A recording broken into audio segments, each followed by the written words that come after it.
Hi guys, welcome back to the Lizards of the Coast. I'm Mark, and today we're doing another top 5 video on the best new creatures from Core Set 2021. Now, before we get into the list, I want to mention that no reprints will be included in the list, so cards such as Massacre Worm, Scavenging Ooze, and Azusa will not be included, otherwise they would probably make the top 5. So, starting with our number 5 card is going to be Stormwing Entity. Stormwing Entity is for 3 generic and 2 blue. It says it costs 2 generic and a blue less to cast if you have cast instant or sorcery this turn. And what it does is a 3/3 prowess creature that scribes 2 when it hits the battlefield. Now, this for 2 mana can be incredibly powerful and could see a lot of play in such decks like Arc, like Phoenix variants or things like that, and even just prowess decks in general or anything Commander. So it definitely has potential in those formats like Modern, maybe even Pioneer and Commander could see some play. However, I don't think it's quite Modern playable without some more cards. Like the Metamorphose and combination with it is fantastic, but there's not that many cards that do that, and there's not much redundancy yet. So it has potential, but I don't think it's quite there yet, but it certainly can be quite good. So that's why it makes the number 5 slot. At number 4, we have Arc Fiends Vessel. Arc Fiends Vessel is a 1 black human cleric uncommon 1/1 that has a lifelink that says when it enters the battlefield, if it enters the battlefield from your graveyard or you cast it from your graveyard, exile it, and if you do, create a 5/5 black demon creature token with flying. Now, with cards like Unearth and Modern, or just any other number of reanimate spells in Commander, this card is going to be pretty powerful for just getting a 5/5 for free, especially on maybe even turn 2 in Modern or in Pioneer. So this card has a lot of potential, especially at the uncommon level. So that's why it makes the number 4 slot. At number 3, we have Vito, Thorn of the Dusk Rose.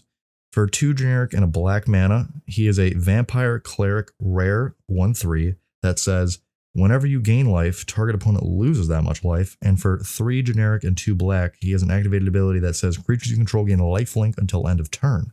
Now, I think everyone that plays Commander knows a lot about the Sanguine Bond Exquisite Blood combination, and he just makes up one of that combination already on his text. So he can be pretty good in Commander. He's a really good Commander, I would say, for sure. He can go into the 99 or play as your Commander. He can be good in Standard for sure. There's been a Revival Revenge combination deck that I've seen popping up and around. He could be played in Pioneer maybe, but he's definitely more Standard and Commander card, but he certainly has a lot of fun and can be quite good in Commander decks for sure. At the number 2 slot, we're going to have Chandras Incendiary.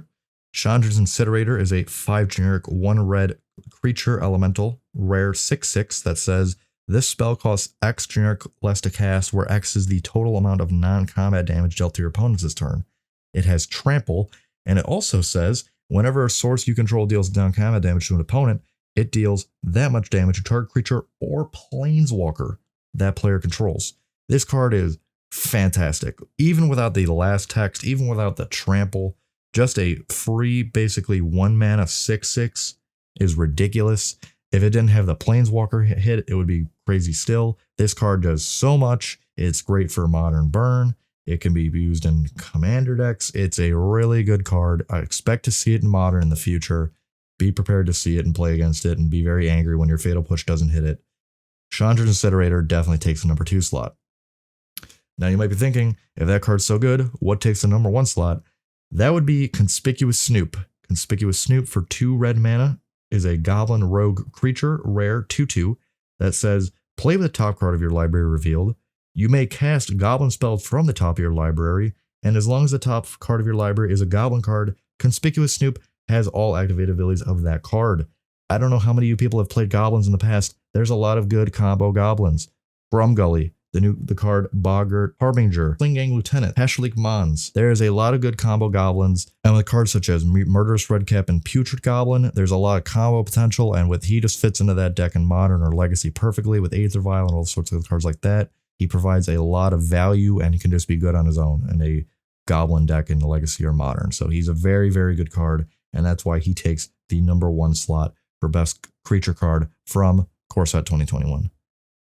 Thanks for watching, guys. I hope you liked the video. Comment down below what you thought of it, and I hope you have a nice day. Thanks for watching. If you enjoyed the video, give it a like. It helps us out a ton. And if you enjoy our content, please consider subscribing. Make sure you follow us on all our social media @Coast Lizards, and have a fantastic day.